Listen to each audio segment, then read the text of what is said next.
Kalian dan aku bakal melihat liburan santai Zack berubah jadi petaka saat dia mencari kayu bakar. Sepertinya para dewa isekai memang ingin membuat cowok malang ini menderita. Makanya mereka melempar dirinya ke dalam sistem multiverse. Layar biru isekai menyambutnya. Membuat Zack heran, apakah brownies yang dia makan tadi sengaja dicampur obat-obatan aneh. Berteriak memanggil temannya pun percuma. Sampai error sistem tiba-tiba menyuruhnya mengocok dadu demi bertahan hidup.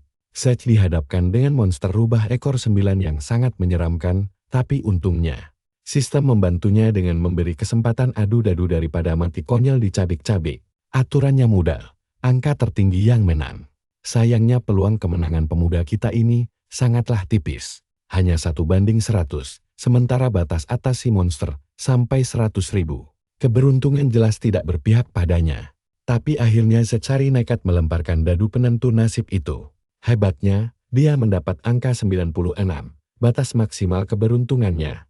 Tapi itu tidak berguna karena monster tingkat dewa di depannya bisa dengan mudah mencapai angka 100.000 dan melenyapkannya.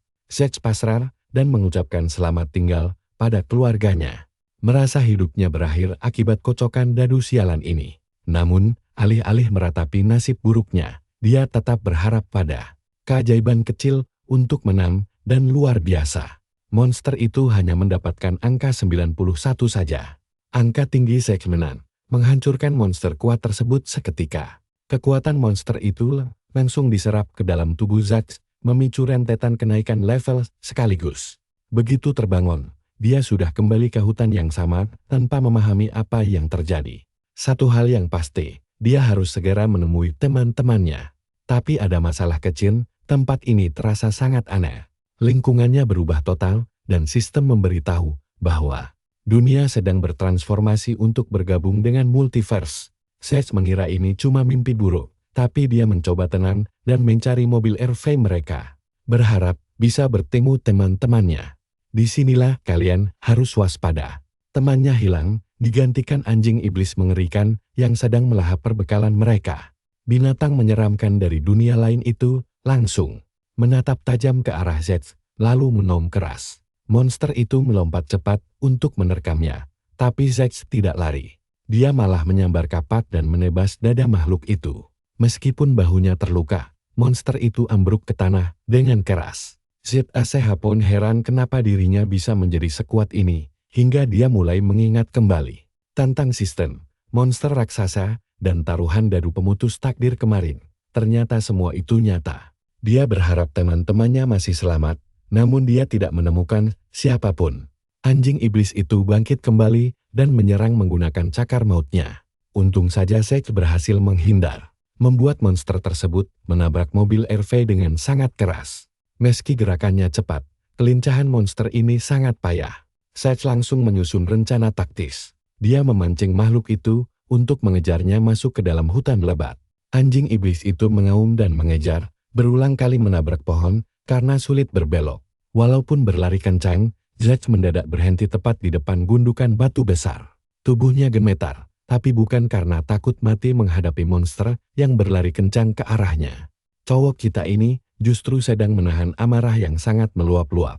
Saat monster itu menerkam, Zack menghindar di detik terakhir, membuatnya menabrak batu besar. Tabrakan itu melukainya, tapi belum cukup untuk menjatuhkannya. Saat itulah Zack bergerak, memanfaatkan titik butanya, mengayunkan kapak tepat ke tulang belakang monster itu, hingga hancur. Pertarungan ini tidak ada apa-apanya dibanding taruhan nyawa sebelumnya. Jadi, dia membantai monster itu tanpa ampun seperti malaikat maut. Kematian makhluk ini memberinya 100 koin Nexus sebagai hadiah berharga. Zack pun berjalan kembali ke arah mobil dengan sisa-sisa darah yang menetes. Sayangnya, tidak ada siapapun di sana untuk menyambutnya. Hingga tubuhnya yang lemas ambruk pingsan. Begitu membuka mata, Zack disambut pancaran hangat dari 2 matahari sekaligus. Kepalanya terasa sangat pusing, mirip seperti saat membaca komentar bodong di media sosial. Dia melihat kedua tangannya yang penuh dengan noda darah kering.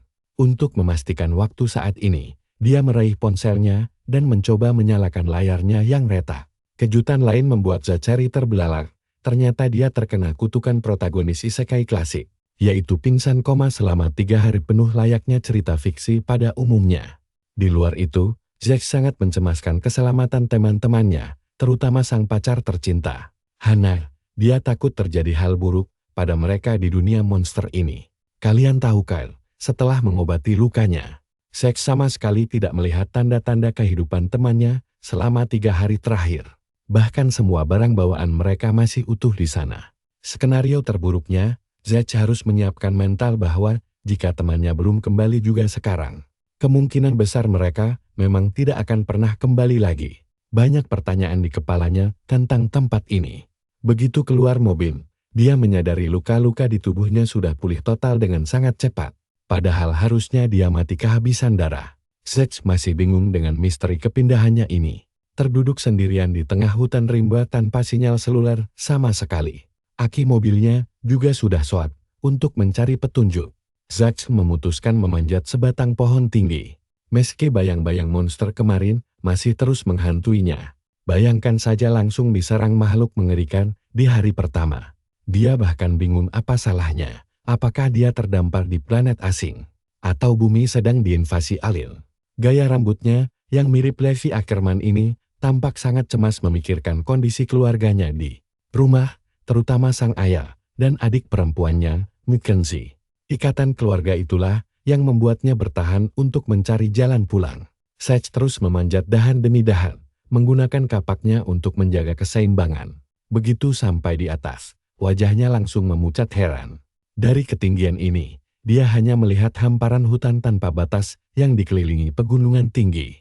Ada pilar cahaya merah di kejauhan. Tapi masalah terbesarnya adalah tempat ini dikelilingi lautan luas. Artinya dia terjebak di pulau terasing tanpa bantuan siapapun. Ini bukan tantangan berhadiah miliaran rupiah dari Mr. Beast. Lacey KW Super ini langsung berteriak marah pada sistem karena telah mengacaukan seluruh kehidupannya. Namun anehnya, begitu dia menyebut kata sistem, sebuah layar biru muncul menampilkan gelar istimewa, Born for Carnegie, yang langsung menaikkan semua statusnya sebesar 10%. Ada juga gelar Ultimate Rapper untuk tambahan status 10%. Luck of the Draw yang meningkatkan keberuntungan. Serta Giants Band karena mengalahkan musuh tangguh. Gelar lainnya seperti Slayer of Leviathans menunjukkan bahwa dia sukses membunuh monster yang levelnya 50 tingkat lebih tinggi. Singkat cerita, dia memang sangat beruntung. Bisa menumbangkan monster sekuat itu di awal. Saya sangat kebingungan melihat layar status bertuliskan namanya yang terpampang jelas di depan matanya. Di sana tertulis dia adalah manusia dengan elemen bumi. Lengkap dengan poin status bebas serta koin Nexus. Satu hal yang pasti, dunia asalnya kini sudah berubah. Menjadi seperti video game maut yang sangat nyata. Luar biasanya, dia sekarang sudah berada di level 16 berkat menang taruhan dadu sebelumnya. Semua peningkatan status itu berkat gelar dari pembunuhan pertamanya. Dan kalian pasti penasaran, apa misi aktif selanjutnya kan? Mari kita tunggu kelanjutannya. Yuk, temani aku melihat Zack mencapai level 25 untuk membuka kelas barunya. Membantai 4 Herald dan Incursion General di dunia gila ini. Intinya, si abang harus melindungi markasnya. Dia menduga pilar cahaya merah itu adalah serangan Incursion yang dimaksud sistem. Berhubung dia masih bingung soal fungsi pos luar itu, sang sistem langsung bertanya, apakah dia siap membangun pos luar pertamanya. Zack berpikir ini adalah markas baru. Tempat tinggal yang layak dibanding sisa perkemahan hancurnya yang mirip rongsokan itu. Lagi pula, mobil RV tuanya tidak akan bertahan di hutan monster terkutuk ini. Coba bayangkan, jika kalian berada di posisinya tanpa bantuan sistem sama sekali. Apa yang akan kalian lakukan? Zack pun menyetujui pembuatan pos tersebut. Seketika layar biru menghilang tanpa ada efek sihir megah sama sekali. Dia pun kebingungan saat sistem menyatakan tempat kumuh ini resmi jadi markasnya. Namun tiba-tiba, ada makhluk asing yang mengejutkannya. Di atas dahan, tampak hantu bermata satu sedang mengintip dan bertanya apa yang sedang dia lakukan. Zack langsung bersiap bertarung dan mengambil kapak. Dia berniat menebas makhluk itu, tapi terkejut saat tahu suara itu bukan dari manusia. Saking paniknya, Zack malah terpeleset dari dahan pohon. Sementara si roh menghela napas kecewa karena bertemu manusia. Wah, monster pertama yang tidak menyerang malah langsung rasis begitu. Bagaimanapun, Zack yang hampir terjatuh langsung refleks meraih apa saja di dekatnya. Tapi kalau melihat tekstur bersisik itu, kalian pasti tahu. Zack merasakan kengerian luar biasa begitu sadar bahwa yang dia pegang adalah tubuh ular raksasa. Baru juga lengah sedetik, dia langsung terkena sial dan berada dalam bahaya besar sekarang. Tangan kanannya terlilit erat, menyisakan sedikit waktu untuk bertindak. Dia merutuki nasibnya saat melihat kepala ular berbisa itu sudah membuka rahang lebarnya, siap melahap Zack bulat-bulat sebagai menu makan malam. Ular itu dengan cepat melilit seluruh tubuhnya hingga tidak ada celah untuk meloloskan diri. Zack akhirnya sadar, di dunia yang mirip video game ini, dia tidak boleh lengah lagi. Kalian harus perhatikan ini, dia sedang diremas erat layaknya mantan yang posesif. Tapi alih-alih menyerang, Zack tahu bahwa untuk menjadi kuat dan bertahan hidup, dia harus berani mengambil risiko besar. Dengan jiwa petarung yang membara, Zack langsung mencengkeram kepala ular itu dengan sangat kencang. Dia mengerahkan seluruh tenaganya hingga berhasil meremukkan kepala reptil raksasa tersebut sampai hancur tak bersisa. Ini adalah bukti tekad kuatnya untuk tetap bertahan hidup. Namun kesialannya belum berakhir karena dahan pohon yang mereka tempati tiba-tiba patah, membuat Zack dan ular mati itu terjun bebas ke bawah. Zack meniru cara Sung Jinwoo dari Solo Leveling. Sistem ini selalu berpihak pada pemburu yang tangguh. Kekuatan adalah segalanya. Cahai Eng adalah istri idaman dan hal lain sama sekali tidak penting. Mental baja itulah yang dia butuhkan untuk menjadi yang terkuat. Demi meminimalkan dampak benturan, Zack memutar posisinya di udara dan menjadikan tubuh ular itu sebagai bantalan agar menghantam tanah duluan. Melihat kejadian itu dari atas, Shiro bermata satu merasa kecewa. Dia mengira manusia lemah seperti Zack tidak akan pernah memiliki kesempatan bertahan hidup di hutan penuh monster mengerikan ini. Sambil melayang pergi, dia bergumam bahwa pos luar sebenarnya bisa membantu manusia itu. Namun, dia merasa heran kenapa manusia konyol ini malah memilih pohon rapuh sebagai lokasi markasnya. Padahal roh ini sudah sering membimbing berbagai ras dan peradaban hebat sebelumnya. Bagi dia, ras manusia adalah yang paling payah. Dan ide membuat rumah pohon adalah hal terkonyol yang pernah ada. Dia malah meremehkan ras kita, dasar bola mata, melayang tidak berguna. Sementara itu, di bawah sana, kapak tajam Zack mulai beraksi mencincang ular raksasa tadi dengan sangat brutal tanpa ampun. Roh tersebut kembali dan terkejut setengah mati melihat Zack sedang menguliti tubuh ular itu. Bola mata satu miliknya melotot heran, karena manusia di hadapannya baru saja membuat sushi darah dari monster. Pasti ini karena gen Levi Ackerman yang mengalir di tubuhnya. Masih dalam mode bantai, Zack menatap tajam ke arah Shiro hingga membuatnya ketakutan. Makhluk melayang itu langsung merasa kagum seketika. Dia sadar telah salah menilai keberanian luar biasa pria ini. Zack terus memelototinya hingga roh itu akhirnya memperkenalkan diri sebagai Vet Aberat, atau biasa dipanggil Abi demi kepraktisan kita bersama. Abi sebenarnya diutus untuk membantu manusia mengelola pos luar mereka. Zack pun memperkenalkan diri dengan sopan, lalu bertanya apa maksud dari bantuan tersebut. Shiro agak kesal karena Zack tampak bingung. Kalian pasti setuju dengan gue kalau si MC memang tidak tahu apa-apa sejak awal. Abi menjelaskan bahwa asisten otomatis diberikan saat pos dibuat, tapi Zack malah menggerutu kesal pada sistem. Pasalnya, dia tidak pernah mendapatkan tutorial sama sekali dari sistem dan langsung dilempar ke hutan neraka ini 3 hari lalu. Abi terkejut mendengar fakta bahwa Zack tidak sempat membaca panduannya. Namun, yang paling membuat roh itu shock adalah kenyataan bahwa Zack baru berada di sini selama 3 hari, bukan berbulan-bulan. Konfirmasi dari Zack ini langsung mengubah pandangan sang roh pembimbing. Abi mulai menduga bahwa dia telah dipasangkan dengan seorang pembangkang takdir atau Davir. Sebuah konsep asing lainnya yang tidak dipahami Zack. Abi maklum karena Zack tidak mendapat penjelasan sama sekali. Intinya, bumi kini telah diintegrasikan ke dalam multiverse raksasa. Banyak planet lain yang sudah bergabung di dalamnya selama miliaran tahun. Dan penduduk bumi dipindahkan bertahap ke kota tutorial untuk belajar. Di kota itulah mereka diajarkan cara beradaptasi dengan multiverse baru. Mendengar penjelasan ini, Zack sedikit lega Karena jika keluarganya berada di kota tutorial, maka mereka pasti aman di sana. Namun di saat bersamaan, Abi menjelaskan ada sebagian orang yang tubuhnya tidak bisa menyerap energi kosmik secara alami. Orang-orang malang seperti ini biasanya akan langsung dibantai oleh para monster liar. Setiap manusia biasa yang tidak bisa melakukan kultivasi pasti akan tersisih di dunia kejam buatan sistem ini. Akhirnya, Zack bertanya tentang apa sebenarnya peran dari seorang Devir di sini. Dia penasaran apakah takdirnya memang untuk mati di tempat ini. Abdi menjelaskan bahwa Devir sebenarnya adalah manusia biasa yang berhasil mendapatkan kekuatan jauh di luar batas prediksi standar sistem itu. Biasanya, sistem menganggap manusia adalah makhluk lemah yang akan mati dengan sendirinya. Namun, jika ada yang mampu membalikkan keadaan dan melampaui batasan, mereka dinilai telah berhasil menentang takdir kematian mereka. Itulah esensi sesungguhnya dari kekuatan pembangkang takdir.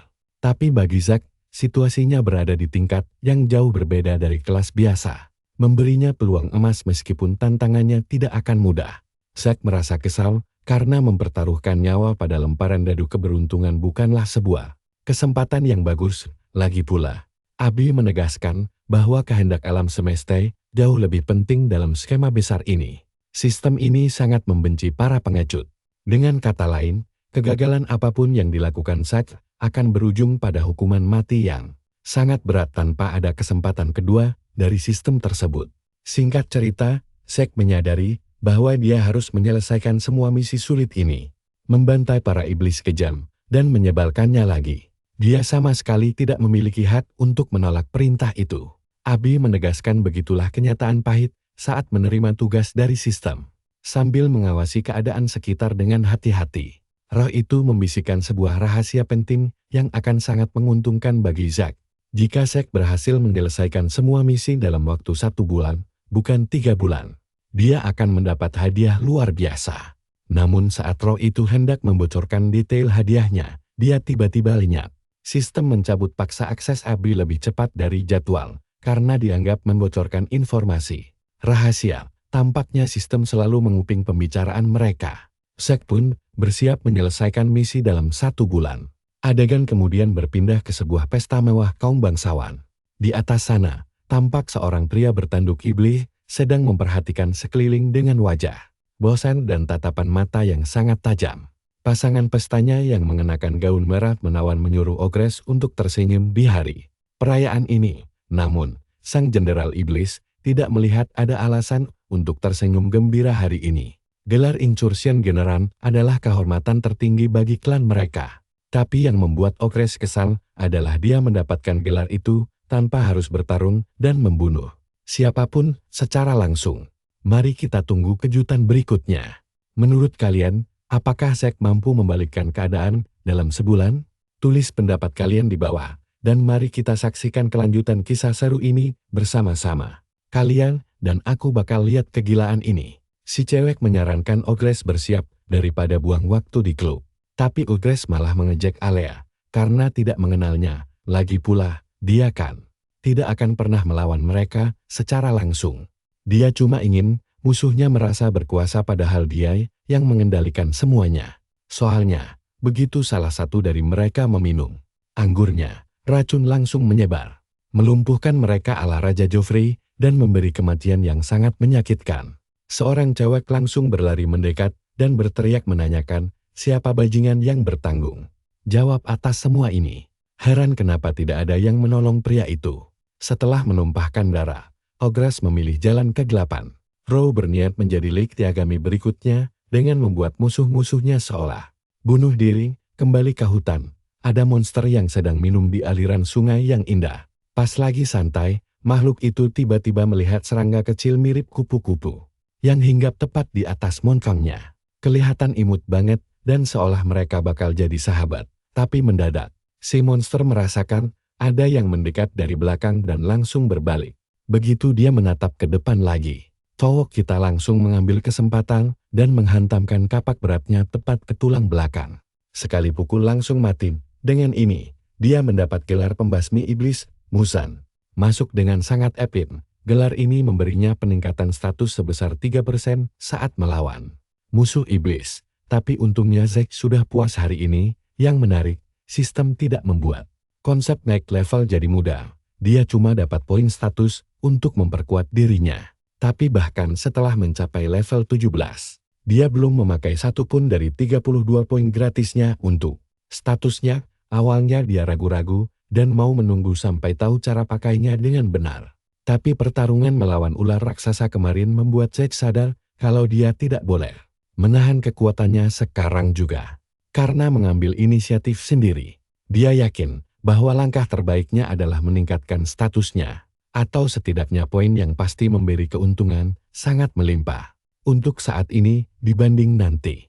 Dengan pola pikir itu, dia memakai 10 poin untuk kekuatan, 6 kelincahan, 5 ketahanan, dan 11 untuk nyawanya. Menunda itu tindakan sia-sia, karena di tempat berbahaya ini, kata nanti mungkin tidak akan pernah ada. Tersisa 25 hari sebelum akhir bulan.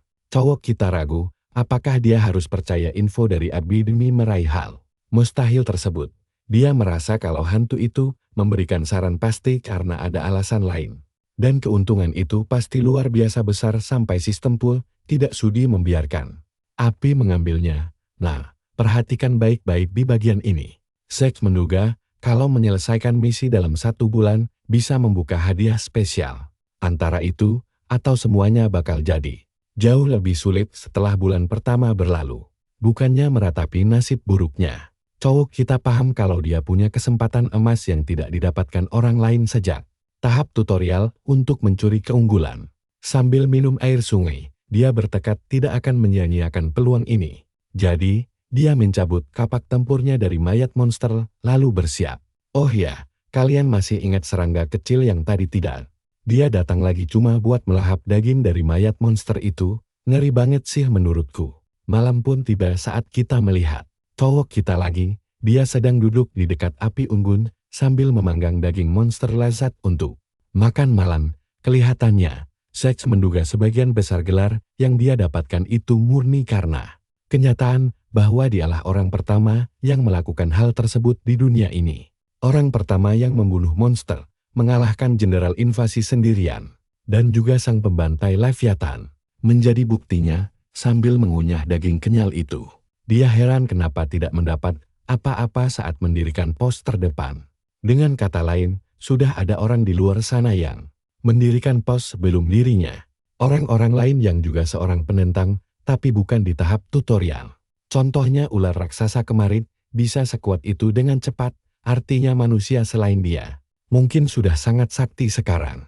Bocah culun pur bisa mendadak berotot mirip binaragawan kelas dunia. Zack berpikir pasti ada sesuatu di toko pos terdepan yang bisa membuatnya lebih kuat, atau minimal menuntunnya kembali ke keluarganya. Semua barang jualan dipatok pakai koin Nexus, dan dia mendapat sekitar 100 koin setiap berhasil memburu monster. Buruannya sambil melahap dagingnya lagi. Cowok kita takjub melihat ada semacam mesin teleportasi di dalam toko tersebut. Setelah menelan makanannya, dia mulai merasa optimis. Mungkin saja dengan alat ini, dia bisa memaksa teleportasi ke keluarganya, atau sebaliknya. Ide yang bagus banget kan menurut kalian? Tapi ada satu masalah super menyebalkan di sini. Harga teleportasi itu sampai 10 juta koin Nexus. Langsung menghancurkan ekspektasi abang kita ini. Dia bahkan tidak sanggup membantai anjing iblis sebanyak itu demi uangnya. Jadi dia butuh cara farming yang lebih instan. Untungnya masih ada misi aktif yang tersisa. Zack sadar banyak barang berguna di toko. Dan jika dia bisa membeli sesuatu yang sangat kuat sekarang, pasti semuanya akan jauh lebih gampang. Makanya dia tertarik menyelesaikan misi demi menaikkan level pos terdepan dan membuka kelas baru.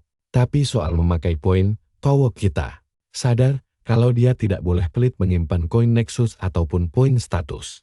Dia harus bergerak cepat dan langsung memakainya sekarang demi mendongkrak kekuatannya. Dari hasil pencarian, dia menemukan 2 hal penting yang sanggup dibeli olehnya. Pertama adalah keahlian mata kebijaksanaan seharga 3.000 koin yang bisa memberikan informasi detail mengenai makhluk lain. Di sana, singkatnya, ini kemampuan penilai untuk membantunya berburu. Tapi pas pertama kali abang kita mencobanya, kepalanya langsung sakit luar biasa. Hal kedua yang bisa dia beli adalah sebuah barang Item kelas F bernama formasi pengumpul skala kecil ibu dan anak. Ya, kalian tidak salah dengar kok, namanya yang aneh itu, memang sepanjang itu, harganya pun sama persis, dan membuat penggunanya bisa menyerap energi kosmik setara satu anjing iblis setiap 24 jam. Artinya, dia bakal tetap dapat energi secara pasif bahkan saat tidur. Dan meski bukan kultivator asli, abang kita ini malah pamar dan mencuri teknik mereka. Bagian meditasi begitu membosankan sampai dia langsung menyelesaikannya. Lalu berdiri untuk membantai lebih banyak musuh di jalanan. Setelah itu, Zack mulai menghabiskan hampir seluruh waktunya hanya untuk berburu.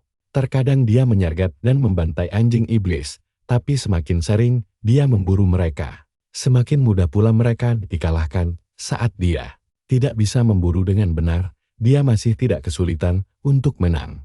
Setiap pertarungan memberinya pelajaran berharga. Zack mulai mengamati jejak kaki mereka dan tahu cara melacak lokasinya. Bahkan hebatnya lagi, pria ini mulai berputar mirip Beyblade dan mengayunkan kapaknya jauh lebih lincah. Dia bahkan belajar cara menangkis serangan musuh. Ditambah kekuatan mata kebijaksanaan miliknya. Dia tahu kalau mereka diklasifikasikan sebagai monster burgers. Biar posisinya selalu aman, dia sengaja menyebarkan berbagai persediaan penting di area tersembunyi di seluruh pulau ini, membantunya bertahan hidup jikalau dia kesulitan untuk pulang. Perburuan terus berlanjut dengan Zack membawa setiap mayat kembali ke markas sebelum pergi lagi mencari mangsa baru. Pertarungan tidak selalu mudah. Dia sering terluka dan berdarah beberapa kali sampai akhirnya jumlah monster yang dibantai mencapai ratusan ekor. Sayangnya, semakin tinggi levelnya, semakin sulit juga baginya untuk naik level lagi. Tapi kekuatannya terus melonjak tanpa batas sampai mentalnya mulai menganggap kawanan burgers bukan monster pemburu, melainkan cuma mangsa empuk.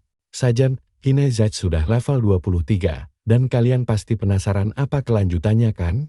Statusnya memang meningkat pesat, tapi cuma tersisa 5 hari sebelum bulan pertama selesai. Mari kita tengok ke sisi lain, tempat para iblis invasi berkumpul. Ogris menemui tamu yang ditunggu, Riddle. Dan jenderal invasi itu sangat bersemangat menanyakan bagaimana persiapan acara mereka. Berjalan, Riddle yang kesal bilang kalau dia harusnya sudah tahu, karena sudah membaca laporannya. Tanpa merasa bersalah sedikit pun, Ogris berkilah bahwa semuanya. Nah, kalian dan saya bakal lihat gimana pusingnya jadi bos yang harus bagi-bagi tugas ke wakilnya. Intinya, Riddle terpaksa pasrah. Dia langsung menyuruh pria itu untuk mendekat lalu duduk santai. Riddle menolak duduk sebelum mengambil segelas anggur dan bertanya, apakah Ogris sempat-sempatnya mabuk sekarang? Sang bos bergumam kesal karena orang-orang terus menanyakan hal konyol itu padahal dia sedang santai. Tidak punya pekerjaan apa-apa lagi pula. Invasi baru akan dimulai beberapa minggu lagi. Melihat kesempatan emas ini, Riddle langsung menyeringai lebar dan menyodorkan sebuah surat agar segera ditandatangani dengan cepat, supaya dia bisa lanjut minum-minum lagi. Sambil membaca sekilas, Ogris menandatanganinya begitu saja. Mengira itu surat rekomendasi ke Verin masuk ke Master of Schools. Tapi tunggu dulu, disinilah letak masalahnya. Ini semua adalah taktik licik Riddle. Pas berbalik badan, dia luar biasa senang karena suratnya sudah ditandatangani, lalu meyakinkan bosnya bahwa dia akan melaksanakan perintah tersebut. Ogris bahkan memujinya sebagai orang baik dan bisa diandalkan tepat saat pintu tertutup rapat. Sesaat kemudian, Ogris langsung menyeringai licik. Dia sudah tidak sabar untuk menghabisi sarang Bargas dalam beberapa minggu ke depan. Sekarang, kembali ke karakter utama kita. Zack sedang mengamati lebih banyak jejak di tanah hingga menemukan anjing iblis lain yang sedang santai di dekatnya. Hari biasa untuk berburu bagi dirinya. Apalagi si monster sama sekali belum menyadari kehadirannya. Tapi tiba-tiba, monster itu langsung menatap matanya secara langsung dan bikin Zack kaget setengah mati, tepat saat dia masih shock karena ketahuan oleh monster mengerikan itu. Anjing Bargas itu malah dibantai oleh monster yang jauh lebih raksasa entah dari mana. Zack langsung ketakutan setengah mati. Untungnya dia tidak ketahuan. Tapi monster di depan sana benar-benar mencabik-cabik mangsanya tanpa ampun. Zack jelas tidak mau mencari perkara dengan makhluk mengerikan seperti itu. Sialnya, dia tidak punya pilihan lain karena si anjing alfa tiba-tiba menyadari ada sesuatu yang sedang bersembunyi di balik semak-semak dekat sana. Monster itu langsung mengintip ke arah semak-semak, tapi tidak menemukan apapun. Soalnya, Zack sudah lari terbirit-birit ketakutan sambil terus bertanya-tanya dalam hati makhluk. Mengerikan apa sebenarnya itu? Ukuran anjing iblis itu jelas berkali-kali lipat lebih raksasa dari yang lain. Dan kalau dia harus membunuh makhluk semacam itu, dia bakal tamat. Saat ini pilihan paling aman adalah kembali ke kamp. Karena monster sebesar itu tidak bisa dilawan tanpa rencana matang. Tapi pas dia sampai di kamp, coba perhatikan baik-baik. Dia malah mendengar segerombolan monster sedang asyik nongkrong santai di sana. Mereka juga terdengar sedang mengumamkan bahasa aneh mereka sendiri. Banyak sekali pertanyaan di kepalanya sekarang. Tapi sepertinya iblis bersayap di sebelah kanan terlihat jauh lebih pintar dibanding monster buas di sebelah kiri. Kecurigaan pertama Zack adalah apakah makhluk-makhluk ini sengaja dikirim ke sini untuk mengincarnya dan membocorkan lokasi posisinya kepada monster lain. Berharap bisa mendapat jawaban, dia pun segera beraksi. Zack menggunakan kemampuan matanya untuk memindai informasi mereka dan mengetahui bahwa salah satunya adalah iblis imp sedangkan yang lain sejenis anjing iblis. Tapi sialnya, begitu dia mengaktifkan kemampuan ini, kedua monster itu langsung menyadari kehadirannya dan membuat Zack dalam bahaya besar. Si imp bermata empat menyeringai jahat sambil mengumpulkan serangan energi. Zack tinggal hitungan detik sebelum terkena ledakan tersebut. Serangan mematikan itu hampir saja mengirimnya ke akhirat. Memaksa Zack sekuat tenaga menangkisnya menggunakan kapak. Dan secara mengejutkan, dia berhasil menangkis serangan itu. Membuatku berpikir kalau kapak ini diam-diam sangat kuat sekali. Tepat ketika Zack mengira situasi sudah aman, monster kedua langsung melompat menerkamnya. Tembakan laser energi lainnya sempat menyerempet bahu Zack saat monster itu menjatuhkannya ke tanah dengan sangat keras. Zack menahan mulut iblis jelek itu dengan senjatanya sebelum menggunakan kekuatan fisiknya yang luar biasa untuk melempar monster itu menjauh. Tapi untuk efek api membakar bahunya, Zack merasa sangat kesulitan untuk memadamkannya karena meskipun api itu hanya menyentuh kulitnya, sedikit saja rasanya seolah-olah seluruh jiwanya sedang dikikis habis oleh panasnya. Si Im berjalan santai mendekatinya, layaknya bos terakhir sambil meracau dalam bahasa asing yang tidak dipahami. Parahnya lagi, monster satu lagi malah menghancurkan kapaknya berkeping-keping. Zack kini terjebak dalam situasi terdesak. Bertarung 2 lawan 1 tanpa memegang senjata cadangan sama sekali. Situasi ini jelas sangat tidak menguntungkan. Tapi Zack yakin dia masih bisa menang dengan sisa hidupnya. Dia pun mengambil inisiatif untuk menyerang lebih dulu. Untungnya, Zack bisa menghindar dan langsung ngebut dengan kecepatan gila demi berhadapan langsung sama si anjing iblis. Kalian pasti mikir dia bakal kabur, kan? Kagak. Dia malah langsung nge-tackle monster itu kayak John Cena. Monster itu mencoba menusuknya, memakai cakar dan ekor, tapi meski kesakitan setengah mati, Zack menolak melepaskannya dan langsung membanting makhluk itu ke tanah. Karena posisi sekarang berbalik unggul, Zack langsung menghujani monster itu dengan pukulan bertubi-tubi hingga membuatnya menyesal telah memicu kemarahannya. Pukulan tanpa ampun mendarat telak di wajah makhluk itu. Tapi justru disitulah masalahnya. Karena saat Zack fokus menyerang di satu tempat, si Im dengan mudah melempar bola api ke punggungnya hingga dia terhuyung-huyung. Tubuh Zack perlahan-lahan mulai mati rasa akibat rasa sakit luar biasa. Kobaran api meledak dari belakang dan mulai membakar habis kekuatannya. Dia merasa ini adalah akhir dari perjalanannya karena di saat sekarat seperti ini, si anjing iblis menggunakan ekor tajamnya untuk menusuk Zack. Di saat kritis inilah energi kosmik bangkit. Kekuatan dahsyat yang menjadi pondasi utama dari seluruh multiverse. Sejak awal kedatangan sistem dan saat pertama kali Zack membantai monster dulu, dia sudah memiliki energi kosmik itu di dalam tubuhnya. Energi tersebut terus terkumpul, melatihnya untuk merasakan, memusatkan, bahkan menguasai teknik penggunaannya. Selama ini, Zack hanya perlu melatih fisiknya saja, agar bisa menjadi wadah yang layak untuk menampung kekuatan dahsyat tersebut. Serangan fatal ekor iblis itu akhirnya mendarat, tapi bukannya menembus tubuh Zack. Ekor itu malah bengkok lalu patah begitu saja. Ternyata, Zack saat ini sepenuhnya dilapisi oleh energi kosmik. Tubuhnya memancarkan aura ungu keoranian dengan kilatan listrik di tangannya. Dia benar-benar murka karena kapak kesayangannya sudah dihancurkan oleh mereka. Sedangkan si Im panik melihat perubahan drastis ini dan langsung menembakkan puluhan bola api untuk menghabisi Zack secepatnya. Namun, karakter utama kita sudah bergerak cepat lebih dulu. Dia mencengkeram erat ekor monster dan mulai memutarnya dengan sangat cepat hingga memaksa tubuh anjing iblis itu menjadi tameng hidup. Dari hujan bola api tembakan si Im, Zack yang sekarang sudah seperti monster sungguhan, pertarungan brutal pun terus berlanjut. Menjadi ajang pembantaian berdarah antara dua iblis melawan satu manusia. Pertarungan sengit ini tidak diperlihatkan karena di adegan berikutnya kita langsung melompat ke hari ke-30 di bulan pertama. Beberapa mayat terlihat mengapung di air. Yang tak lain adalah jasad si Im dan anjing iblis tersebut. Ini membuktikan bahwa Zack memenangkan pertarungan gila itu. Dia pun memotong kayu untuk membuat gagang kapak baru. Lalu merakitnya kembali dengan senjata lamanya. Meskipun sempat berharap bisa mencapai level 25 dan mendapatkan kelas lebih cepat. Dia tidak masalah jika harus menyelesaikan quest menantang lainnya terlebih dahulu. Zack sangat yakin dia tidak boleh memperlambat perkembangannya setelah melangkah sejauh ini. Apalagi sistem yang ada sekarang memungkinkannya mengambil risiko besar demi hadiah yang jauh lebih menggiurkan. Soal penampilannya, Zack kini tampak sangat kekar dan menyatu dengan alam liar dalam perjalanannya. Memburu utusan kedua, sekarang.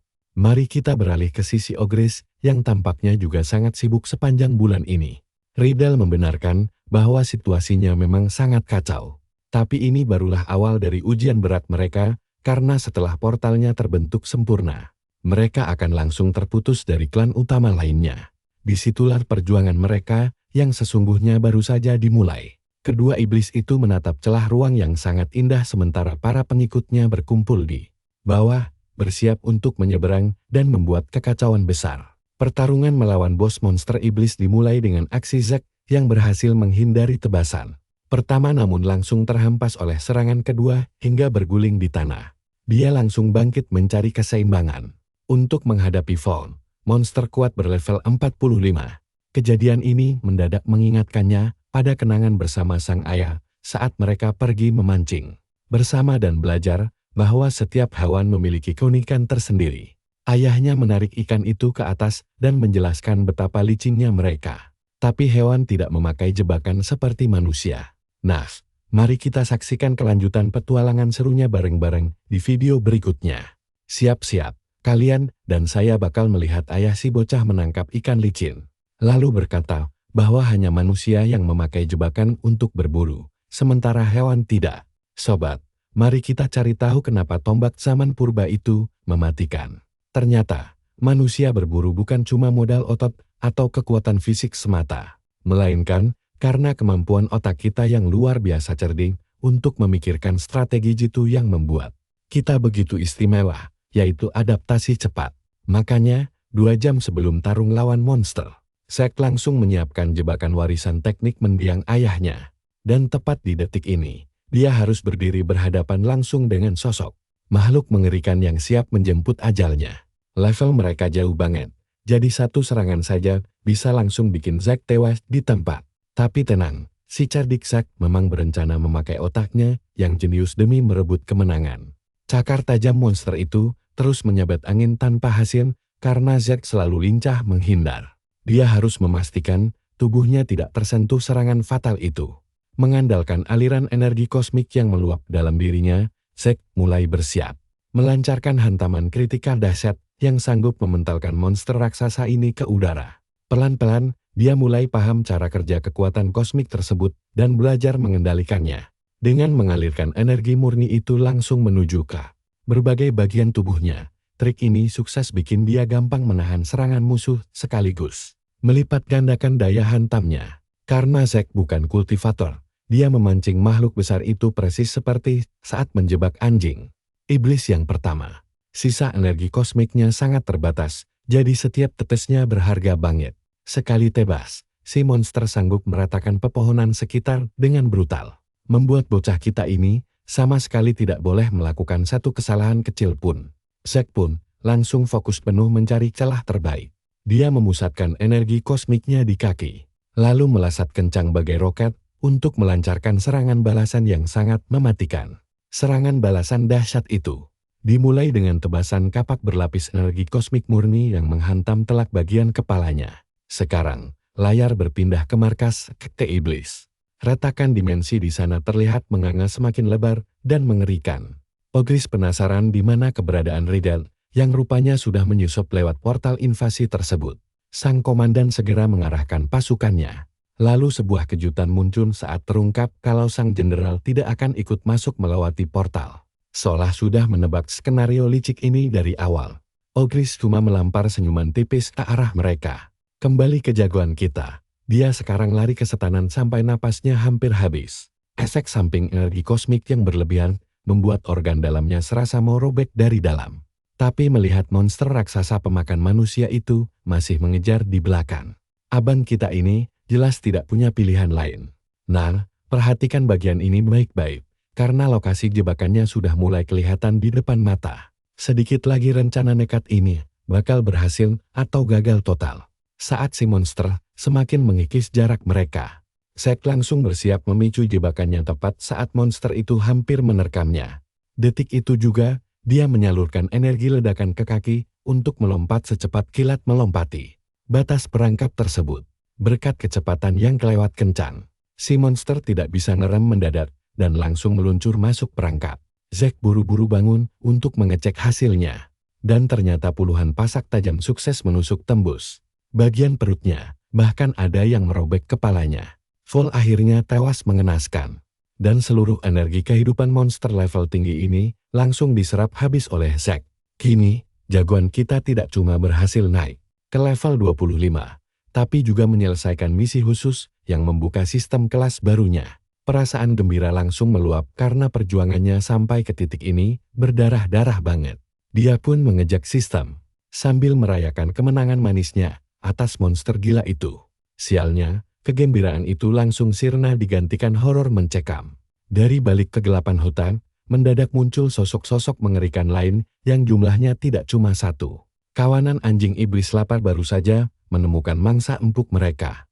Beralih ke wilayah iblis, kelompok pemberontak terlihat berlutut ketakutan sambil memohon ampunan. Agar nyawa mereka tidak dihabisi saat itu juga. Namun, jenderal baru ini kejam banget dan langsung memenggal kepala mereka tanpa ragu. Ogris sukses menyingkirkan para pengkhianat di kelompoknya. Sementara bawahannya bertanya-tanya sampai kapan aksi pembantaian ini berlangsung. Ogris memerintahkan pasukannya terus lanjut sampai waktunya berhenti. Membuat Alea terkejut karena sang jenderal tidak memberi ampun bahkan padanya. Pria kejam ini memang tidak mau rencana besarnya bocor ke siapapun. Misinya adalah memegang kendali penuh atas segalanya. Tiba-tiba salah satu pengikutnya langsung menghancurkan tenggorokan pengkhianat yang berani mempertanyakan keputusan jenderal mengenai perlindungan kakeknya. Ogris sudah muak dengan drama tusuk dari belakang ini. Dia lelah karena planetnya sendiri malah jadi ancaman terbesar tahtanya.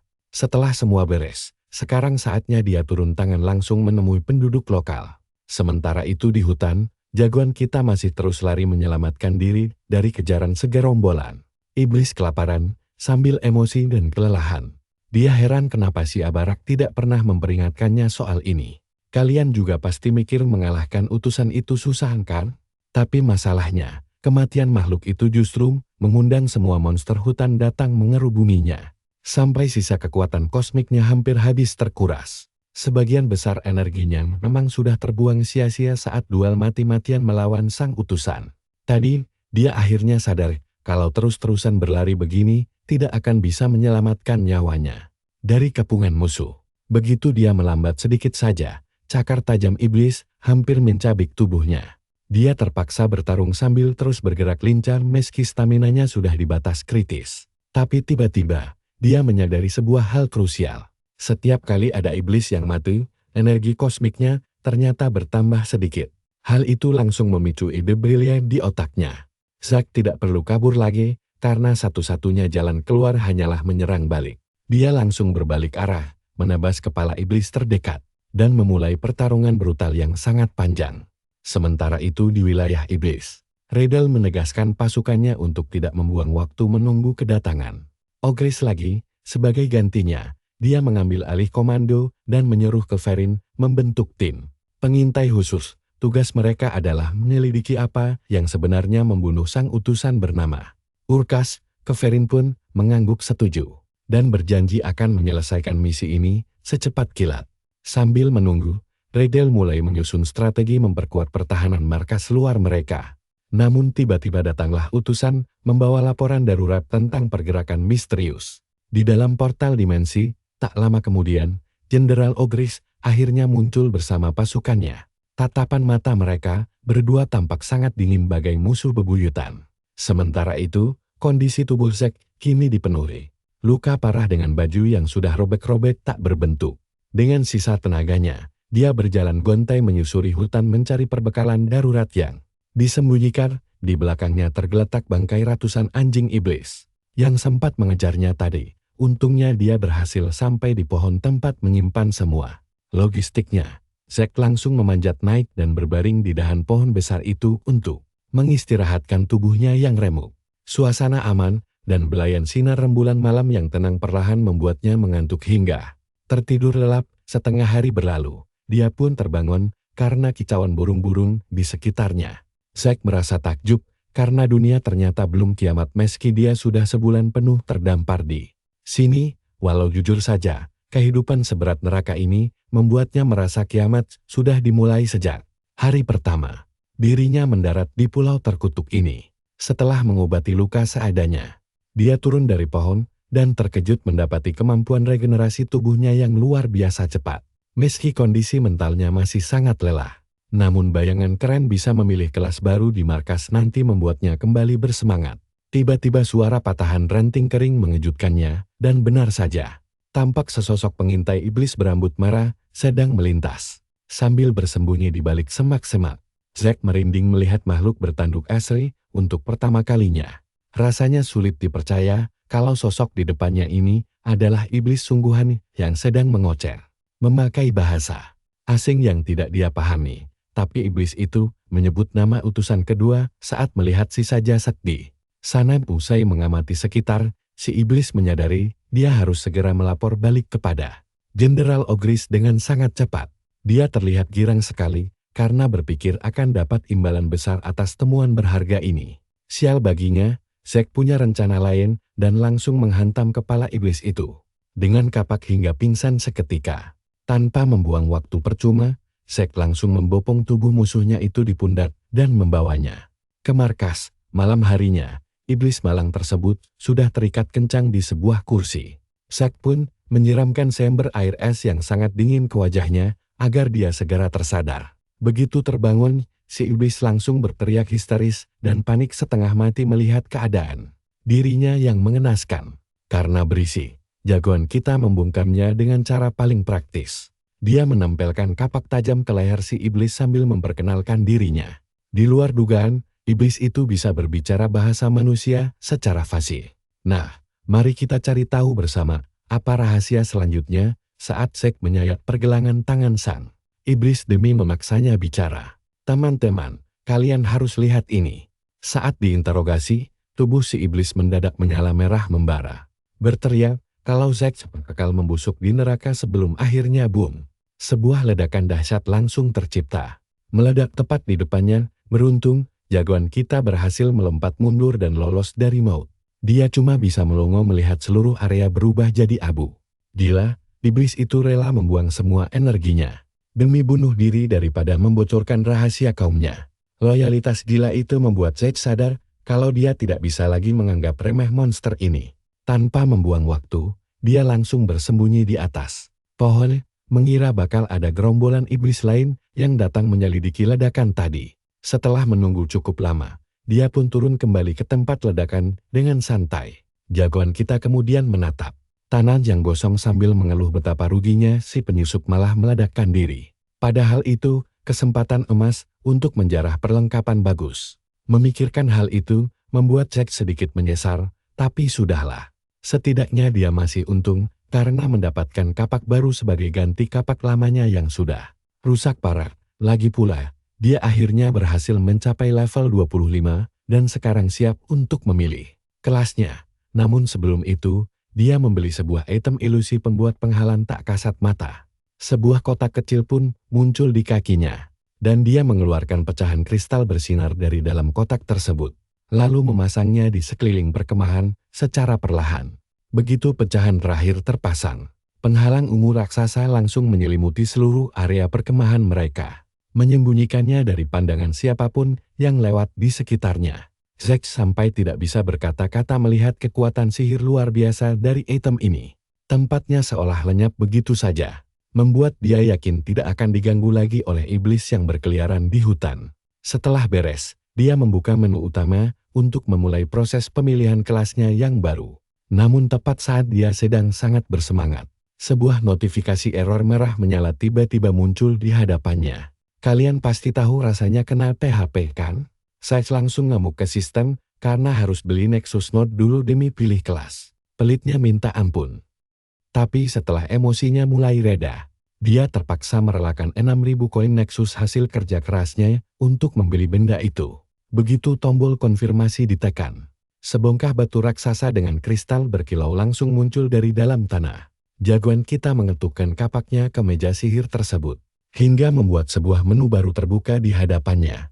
Menu itu menampilkan 5 pilihan kelas berbeda yang bisa diambil secara bebas. Tentu saja hal ini membuat dia kegirangan setengah mati seperti anak kecil di toko mainan. Pilihan pertamanya ada Fighter, tipe petarung jarak dekat dengan persenjataan yang sangat kuat. Lalu Acolyte yang ahli dalam sihir, serta ramuan. Selanjutnya Marine yang bertarung di dalam air, Demon Hunter si pemburu iblis yang lincah. Dan terakhir ada kelas unik lainnya yaitu Hatchman. Kelas ini mirip penebang pohon biasa yang memanfaatkan alam sekitar sebagai senjatanya. Seth mulai menganalisis semua opsi tersebut dan menyadari kalau semua kelas itu masih berada di peringkat F. Artinya semua pemain memulai dari level yang sama. Tapi kelas-kelas ini masih bisa ditingkatkan ke tingkat yang lebih kuat nantinya. Setelah berpikir matang, dia langsung mencoret kelas Fighter dan Acolyte. Menurutnya dua kelas itu terlalu biasa. Dia juga merasa kelas Demon Hunter akan membatasi perkembangannya karena hanya berguna untuk melawan iblis saja. Kelas Marine pun langsung masuk daftar hitam karena keterbatasan medan tempurnya yang harus di air.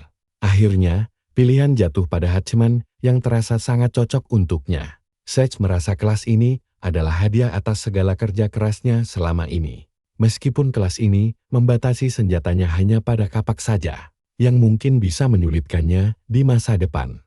Tapi karena dia sangat percaya diri dengan kemampuannya menggunakan kapak Gengan, batasan itu tidak akan menjadi masalah besar bagi seorang profesional sepertinya. Tanpa ragu, dia memegang kristal itu dan mengunci pilihannya sambil meneriakkan nama kelas Hatchman dengan penuh keyakinan. Kristal itu pun langsung bersinar terang diiringi hembusan angin kencang di sekelilingnya. Pola garis bercahaya mulai merambat di sekujur tubuh Zack, dan matanya perlahan berubah menjadi warna kuning terang.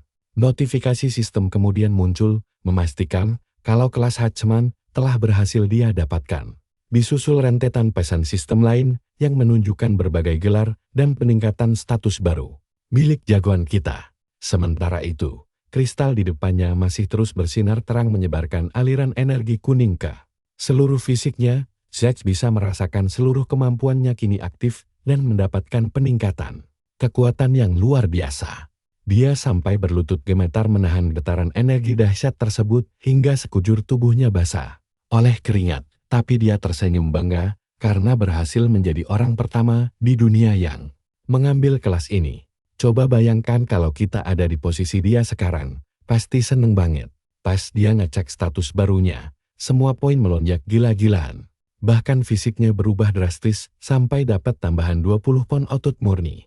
Hanya dalam hitungan detik, Zack langsung memamerkan ototnya seolah baru saja menyelesaikan latihan keras di gym. Tapi saat dia mulai melihat daftar keahlian barunya, ternyata sebagian besar masih terkunci erat. Semuanya membutuhkan misi sampingan terlebih dahulu demi bisa terbuka. Memang di dunia ini tidak ada yang instan. Dengan kapak barunya, dia kini siap memberi pelajaran kepada para iblis sialan itu. Di sisi lain, invasi ini sebenarnya adalah kesempatan emas bagi para iblis untuk mencari kekayaan dan kekuatan, meskipun rencana mereka sedikit kacau karena adanya pengkhianatan dari Ogris. Iblis licik itu menggunakan pengaruhnya untuk mengirim kelompok-kelompok kecil saja melewati portal. Seharusnya tidak ada yang bisa mengancam mereka di pulau ini karena mereka tidak tahu tentang keberadaan Sage. Mereka mengira dua utusan yang dikirim sebelumnya mati karena saling bertarung satu sama lain. Akibat ulah Ogris tersebut, para iblis kehilangan waktu 1 bulan penuh untuk bersiap-siap. Demi menebus kegagalan itu, mereka menumbalkan ribuan budak sebagai persembahan ke langit. Namun, sang komandan bernama Kever merasa cukup puas dengan hasil yang mereka dapatkan saat ini. Selama misi pencarian pembunuh utusan kedua, anak buahnya tidak sengaja menemukan sebuah kristal Nexus yang tersembunyi di dalam gua. Permata kecil itu nilainya ribuan kali lipat dari bongkahan emas biasa. Nilainya bahkan sanggup menandingi seluruh kekayaan para ketua klan. Karena anak buahnya yang menemukannya. Kever memegang kendali penuh atas hasil penjualan kristal tersebut tanpa membaginya sedikit pun kepada para ketua. Saat matahari mulai terbenam, Kever yang kelelahan setelah seharian melakukan perjalanan langsung memerintahkan pasukannya untuk mendirikan tenda. Setelah itu, dia berjalan ke arah tebing gunung untuk bersantai sejenak. Sambil menikmati pemandangan indah di sana, dia bertanya kepada bawahan wanitanya yang bernama Kayla. Anak buahnya pun dengan sigap menyiapkan meja makan VIP untuk mereka berdua layaknya tamu penting. Kayla merasa heran kenapa komandannya sempat-sempatnya melakukan hal romantis di tengah invasi militer. Sang komandan Bujin hanya tertawa dan menjawab kalau dia selalu punya waktu untuk orang spesial. Tiba-tiba saja, segerombolan lalat datang mengganggu momen mesra mereka hingga membuat Kevin emosi jiwa. Dia langsung berteriak menyuruh anak buahnya, Gormer, untuk mengusir serangga sialan itu. Namun anehnya, tidak ada jawaban dari Gormer, yang menandakan ada sesuatu yang tidak beres. Kayla dan Kevin langsung menoleh ke belakang untuk memeriksa keadaan. Tapi, mereka justru dikejutkan oleh sosok manusia berotot yang sedang mengayunkan kapak raksasa ke arah prajurit malang tersebut. Mengira dia hanyalah penduduk asli hutan biasa. Kayla dengan cepat melepaskan anak panah untuk melumpuhkannya. Tetapi Sage merespon secepat kilat dengan melempar sebilah belati. Lemparannya begitu akurat hingga membelah anak panah Kayla tepat dari ujungnya. Memanfaatkan kelengahan Sage, Kevin langsung menerjang sambil mengayunkan pedang besarnya. Beruntung jagoan kita masih sempat menahan serangan itu. Menggunakan kapak genggamnya, menciptakan gelombang kejut yang kuat. Kevin mencoba menekan kekuatannya dan merasa sangat bersemangat karena bisa menemukan manusia sekuat ini. Meskipun begitu, dia tetap yakin bisa menang mudah. Dia terus menekan pedangnya ke kapak Zack dengan sekuat tenaga tanpa memberi celah sedikit pun. Saat Zack sedang sibuk menahan tekanan berat tersebut, tiba-tiba seekor iblis bernama Metus menyerangnya dari arah belakang. Untungnya, Zack berhasil mengelak dengan membelokkan arah pedang Kever, lalu merunduk menghindari tebasan Metus tanpa membuang kesempatan. Dia langsung melancarkan serangan balasan yang sangat keras. Hantaman telak ke dada Metus sampai baju sirahnya hancur lebur dan membuat iblis malang itu terpental jauh. Kever sangat murka, tapi tenang. Kalian dan saya bakal menyaksikan kelanjutan duel seru ini nanti. Kalian harus lihat ini, si karakter utama kita tiba-tiba melesat ke belakang usuh secepat kilat. Tapi pas dia mau tebas punggung komandan pakai kapaknya, energi gelap mendadak mengikat tubuhnya sampai kaku, memberi Kayla kesempatan emas buat memanah dia dari belakang. Anak panahnya langsung menancap di punggung sebelum si karakter utama sempat menghindar. Zack sempat linglung sejenak akibat serangan mendadak itu. Dan Kevin langsung memanfaatkan momen ini untuk mendaratkan tebasan maut yang harusnya jadi akhir pertarungan. Tapi gokilnya, Zack masih sempat menangkisnya pakai kapak. Bikin si iblis melongo keheranan di tempat. Dia benar-benar shock melihat ada manusia fana yang sekuat ini di dunia baru yang dirilis kurang dari 1 bulan lalu. Jagoan kita langsung mencengkeram kepalanya dan mengincar lehernya. Tanpa sadar ada anak panah yang melesat tepat ke arahnya. Begitu dia merasakannya, dia langsung menghindar tepat waktu hingga panah itu cuma menggores pipinya. Dia menyeka darah di wajahnya, lalu menatap tajam musuhnya, menegaskan kalau dia sama sekali tidak berniat kabur sekarang. Melihat itu, Kevin memuji kekuatan luar biasa Zack sebagai manusia biasa dalam kondisi terjepit. Tapi, dia terang-terangan meremehkan ras manusia yang dianggapnya sampah dunia lain.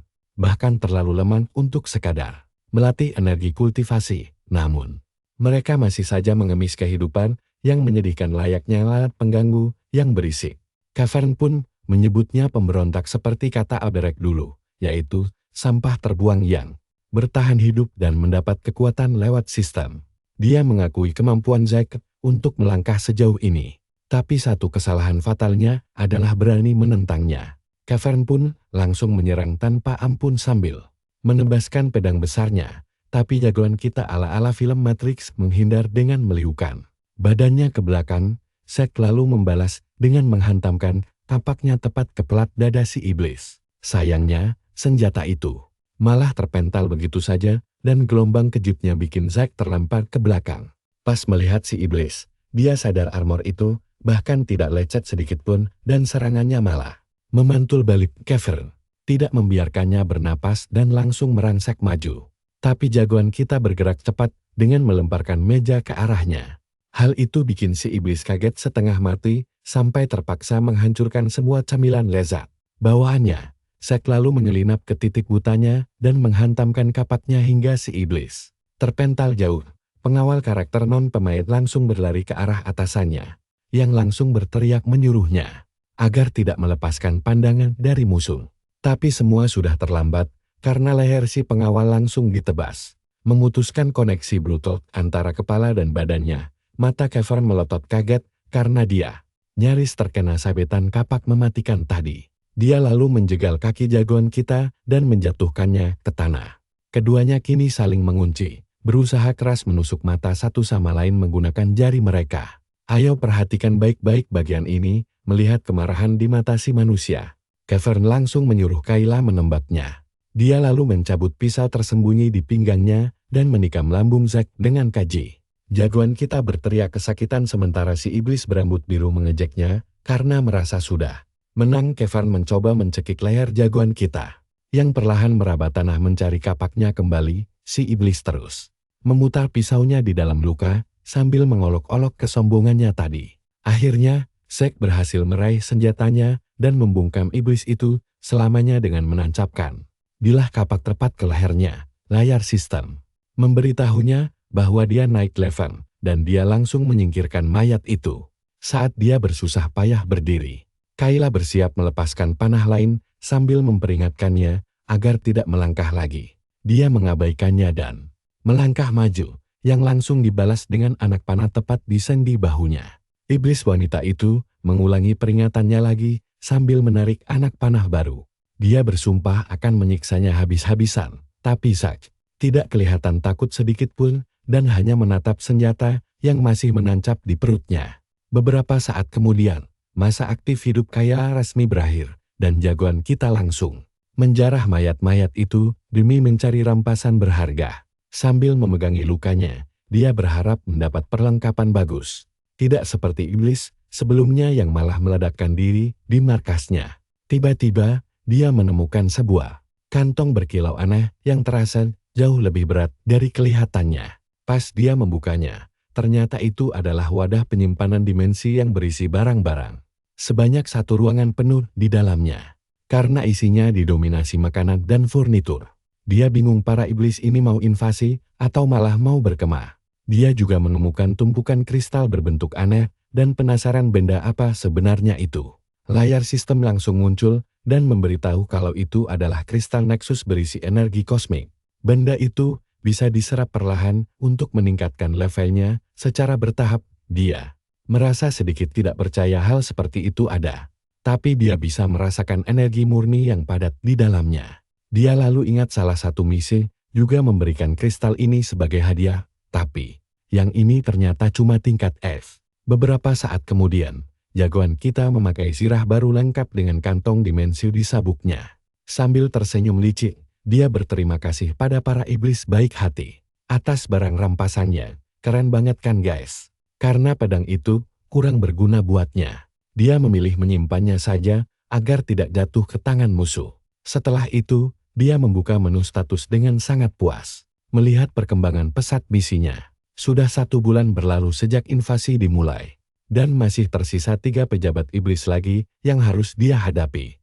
Dia lalu beralih melihat layar keterampilannya. Dan menyadari kalau dia masih harus banyak melakukan grinding sebelum level keahliannya meningkat. Sejauh ini, dia sudah menghabisi 2 dari 4 bentara, menyisakan si Im dan 1 iblis lainnya. Ada juga jenderal penyerbu yang harus segera dia bereskan. Karena tidak tahu lokasi si Im maupun bentara misterius itu, dia hanya punya 1 pilihan tersisa, yaitu sang jenderal penyerbu menatap suar cahaya merah yang menyala terang di kejauhan. Dia memutuskan sudah waktunya menghadapi bos besar. Sementara itu di wilayah iblis, kepanikan melanda saat para prajurit berlarian ke gerbang dengan kacau. Tidak ada yang tahu siapa penyusup gila yang menyerang dan membantai setiap pasukan kiriman mereka. Begitu regu terbaru akhirnya sampai di gerbang depan, sang kapten langsung terdiam 1000 bahasa. Dia menyaksikan tumpukan mayat iblis dan monster yang tergeletak kaku tak bernyawa tepat di depan gerbang. Tidak jauh dari sana, jagoan kita terluka parah dan kelelahan setelah mencoba menerobos masuk. Dia telah membantai lebih dari 100 iblis dan berhasil meningkatkan kemahiran kapaknya. Tapi jumlah prajurit terlalu banyak untuk dia terobos demi mencapai sang jenderal.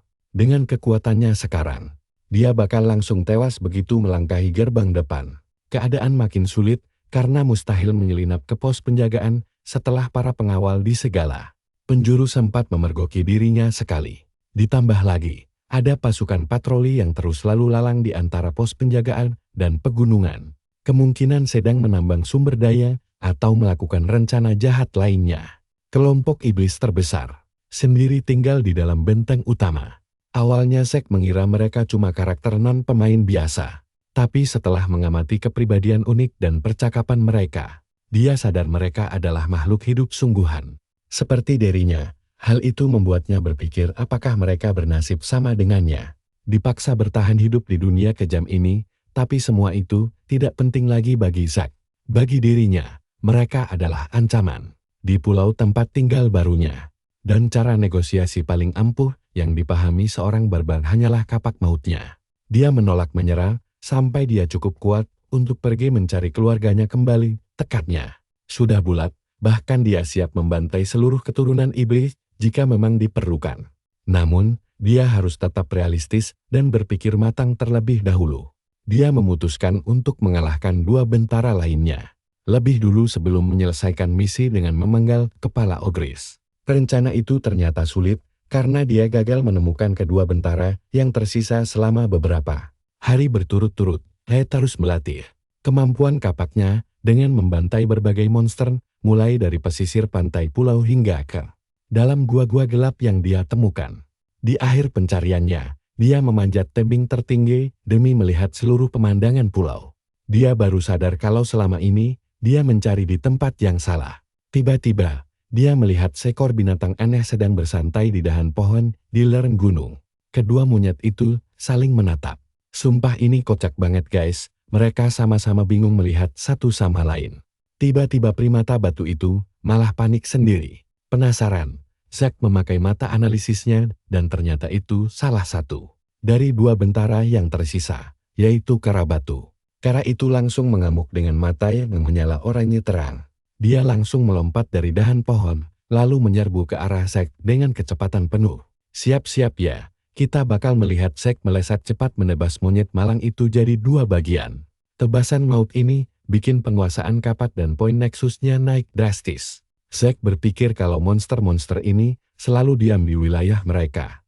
Makanya dia tidak pernah bertemu sebelumnya. Sempat terpikir olehnya untuk pergi mendaki lebih dalam ke area pegunungan demi mencari lawan sepadan. Tapi lamunannya buyar saat jeritan melengking terdengar dari segala arah. Begitu mendongak, gerombolan monyet batu liar lainnya sudah berlarian turun siap menyerangnya. Tanpa rasa takut sedikit pun, dia menghunus kapaknya untuk memberi pelajaran pada monyet-monyet nakal ini. Sambil bertarung sengit, ingatan Zack mendadak melayang kembali ke masa lalunya. Dulu dia sangat kebingungan dengan apa yang menimpa dunia dan keluarganya. Namun seiring berjalannya waktu dan levelnya yang terus naik, perlahan semua keanehan ini mulai terasa masuk akal. Zack mengambil kesimpulan kocak bahwa musuhnya adalah hutan dan dia adalah penebang pohonnya. Saat pertarungan memanas, keahlian kapaknya mencapai tingkat maksimal hingga dia tiba-tiba tersedot ke dimensi misterius. Tempat indah yang terasa seperti di negeri dongeng. Kastel megah berdiri, dikelilingi tanaman hijau subur dengan kota-kota melayang raksasa di langit. Zack yang kebingungan, mulai bertanya-tanya di mana dia berada. Apakah ini sebuah penglihatan gaib? Dari kejauhan, tampak pasukan malaikat dan raksasa berbaju emas berbaris rapi menuju ke arahnya. Zack tertegun melihat ukuran tubuh dan kekuatan mereka yang luar biasa. Tiba-tiba dia menyadari bahwa dirinya tidak sendiri. Di sampingnya berdiri seorang penebang pohon botak berotot yang sedang mengayunkan kapak raksasa. Pria botak itu menarik napas dalam-dalam lalu mengangkat senjatanya. Petir menyambar di sekeliling kapak saat pria itu menebas ke bawah, melepaskan gelombang energi ungu raksasa.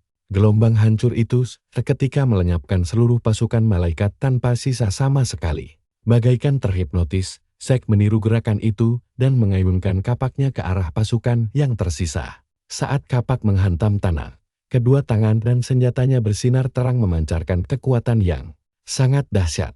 Setelahnya, dia beristirahat di bawah pohon di atas tumpukan mayat monyet batu hasil bantaiannya. Sistem lalu memberitahu kalau dia berhasil mendapatkan kekuatan berat dari jalur Dao kuno. Zack tahu Dao adalah bagian dari mitologi timur dan terkejut melihat hal itu nyata. Meski dia tidak paham betul apa maknanya, kekuatan misterius itu kini mengalir deras di sekujur tubuhnya. Setelah melihat aksi si penebang pohon legendaris tadi, dia sadar tebasan kapaknya selama ini sangat tidak seimbang. Ayunannya terasa biasa saja dibandingkan teknik sejati milik pria dalam penglihatannya tersebut. Sambil menggenggam kapaknya, dia membayangkan beban berat di setiap ayunan dan menyalurkannya. Perlahan, begitu dia mengetukkan kapak ke tanah dengan lembut, area di sekitarnya langsung retak dan terbelah mudah. Meskipun kekuatan ini jauh melebihi apa yang bisa dia lakukan sebelumnya. Zack belum puas karena pria botak itu tidak hanya mengandalkan berat semata. Masih banyak misteri teknik yang belum dipahaminya.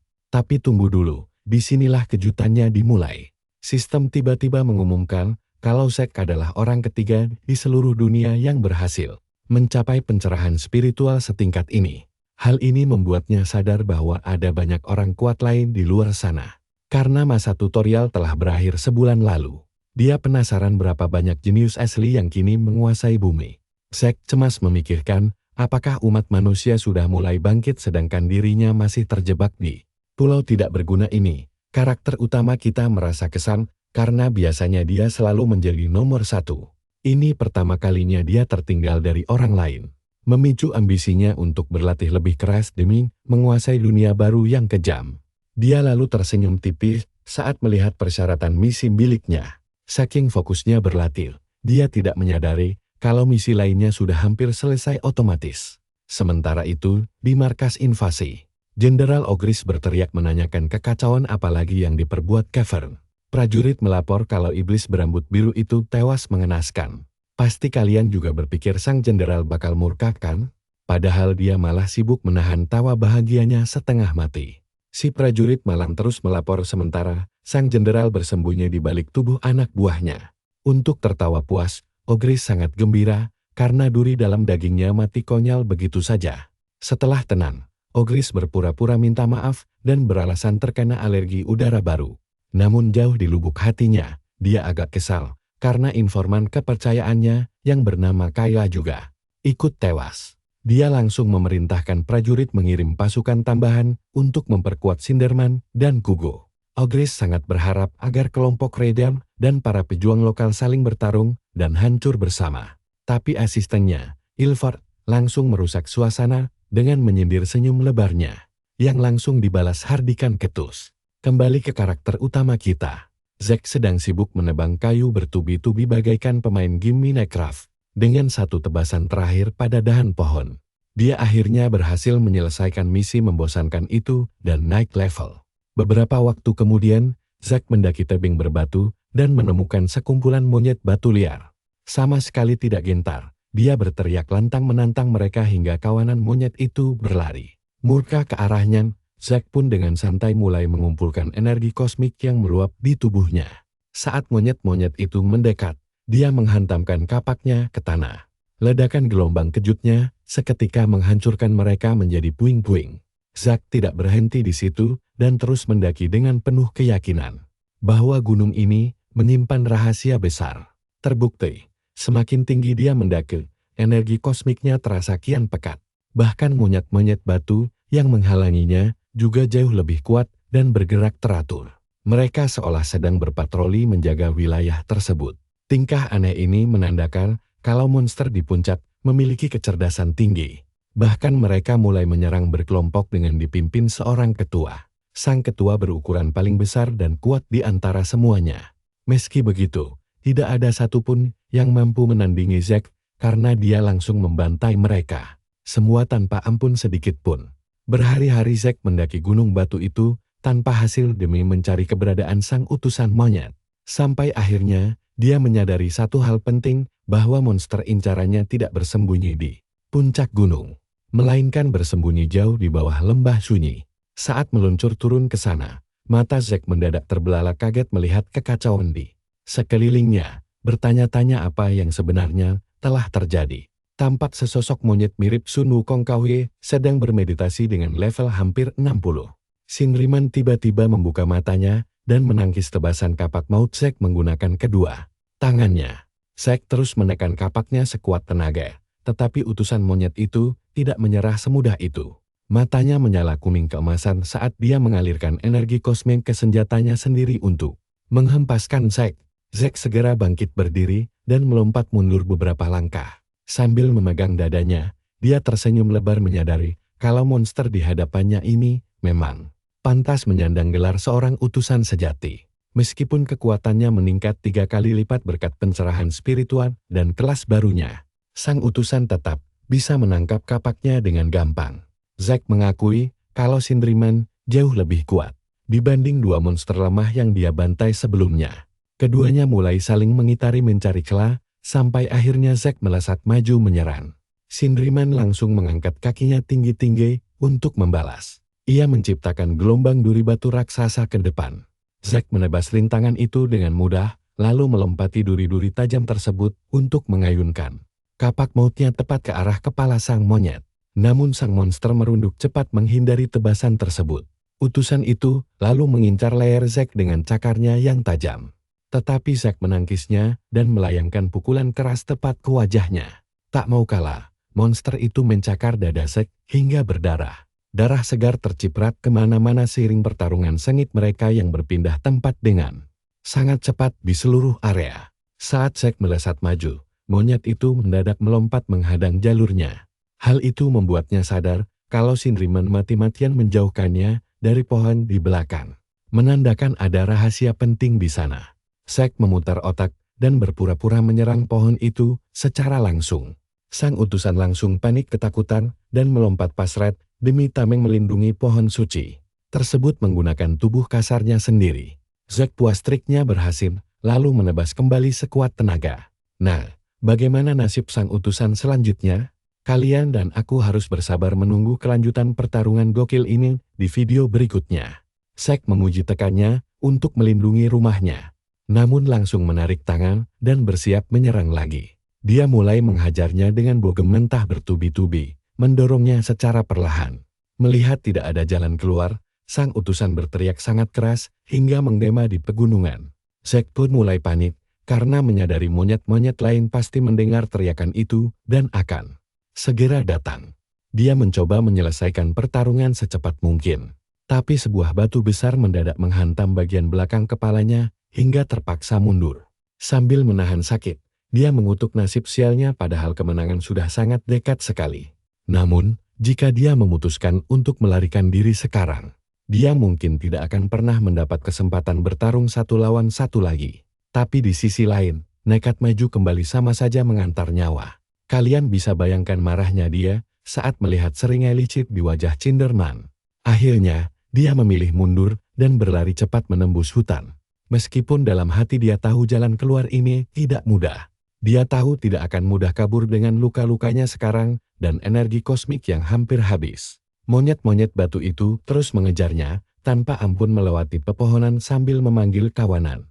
Kara lainnya. Saat itulah, Zack melihat sebuah gua di sebelah kirinya dan langsung berlari ke sana. Begitu sampai di dalam, dia meluncur berhenti, lalu menoleh ke belakang melihat rombongan monyet batu yang mendekat. Si bocah memejamkan mata untuk konsentrasi sambil berpikir bahwa apa yang akan dia lakukan adalah ide yang sangat buruk, tapi kalau dia ingin bertahan hidup dan menghajar sang utusan lagi, maka tidak ada pilihan. Sambil menurunkan kapaknya, dia sadar kali ini dia butuh kehancuran yang jauh lebih besar daripada sekadar